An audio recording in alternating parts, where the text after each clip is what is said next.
Comment, je pense que tu avais répondu un peu au début, mais comment ces personnes-là qui sont en général soit des entrepreneurs haut niveau ou n'importe quoi, des rêveurs haut niveau, etc., comment tu les approches quand ils sont vraiment très haut niveau?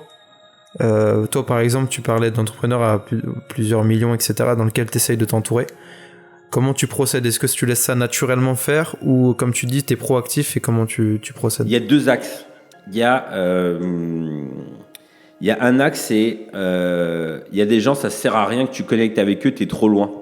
C'est-à-dire, en gros, je te donne un exemple. Pendant un temps, moi, j'étais intégré dans un réseau avec des ministères internationaux américains, mais vraiment très, très, très, très, très, très haut. Et moi, j'étais dans cette sphère-là. Et en fait, on discutait, il y avait des relations, mais j'ai pas essayé de connecter avec eux parce que j'étais pas assez haut. Donc en fait, les discussions qu'on allait avoir étaient trop décalées et les conseils qu'ils allaient me donner étaient... Alors bien sûr, ils pouvaient me donner 2-3 petits conseils, tu vois, de temps en temps, je leur posais des questions, mais j'ai pas essayé d'en faire mes mentors parce que je sais que ils étaient à des années-lumière. Ou même à cette époque-là, j'avais eu accès à des gens qui, pareil, pesaient des centaines de millions, mais mon monde et son monde n'avaient rien à voir. Tu vois ce que je veux dire? Donc j'ai pas essayé d'être proactif dans cette relation parce que je me suis dit, je suis pas prêt. Donc déjà, il y a une première question, c'est à quoi bon connecter avec quelqu'un, tu vois, d'essayer de prendre son temps, ses conseils. Alors, une fois ponctuellement, oui, mais en faire ses mentors, je pense que c'est prématuré.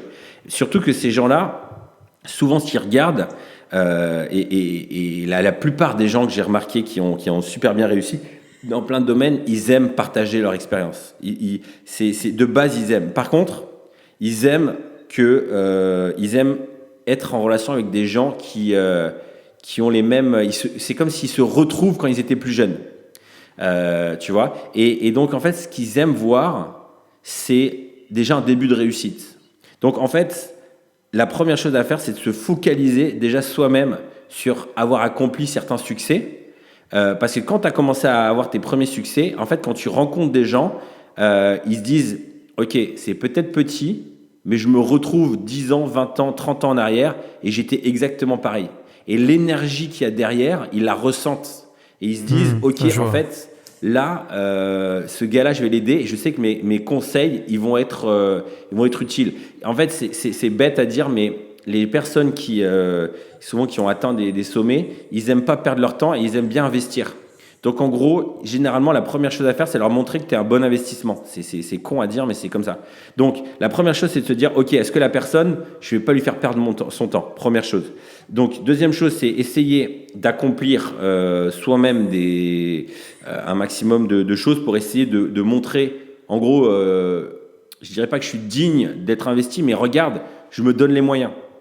Et ensuite, il y a un troisième axe, c'est la règle de l'influence. C'est-à-dire, si tu veux gagner l'influence de quelqu'un, ses conseils, voilà, donne-lui de l'influence. Et même si c'est à ton niveau, fais ce que tu peux. Donc moi, comment j'ai fait exactement ce que tu es en train de faire là maintenant, c'est que j'avais un site et je faisais des interviews et je rencontrais plein de monde grâce à ça. Donc je donnais de l'influence à plein de gens.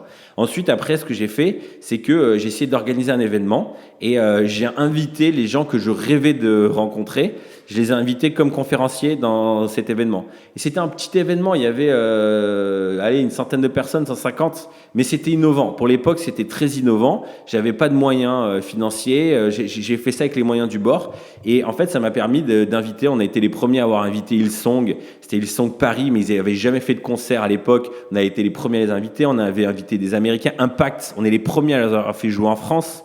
À l'époque, on a été Kevin Moore qui est un mentor encore pour moi. On l'avait fait venir. Donc en fait, c'est donne de l'influence. Donc ça, c'est le meilleur moyen d'approcher quelqu'un, c'est de le servir. En fait, quand tu lui apportes quelque chose, en fait, tu prends pas de son temps, tu lui donnes, et dans cette relation-là, tu vas apprendre. Donc moi, ça, je dirais, c'est le meilleur conseil que je peux donner. Salut à toi, j'espère que tu as été inspiré par ce petit extrait du podcast Les Néhémies. Le podcast où l'on part ensemble à la rencontre de leaders, d'artistes, d'entrepreneurs chrétiens qui entreprennent d'une manière ou d'une autre pour voir changer le monde. Maintenant, si tu veux écouter cet échange en entier, je t'invite tout simplement à cliquer sur le lien dans la description. C'était Clément pour te servir. À très bientôt. Ciao.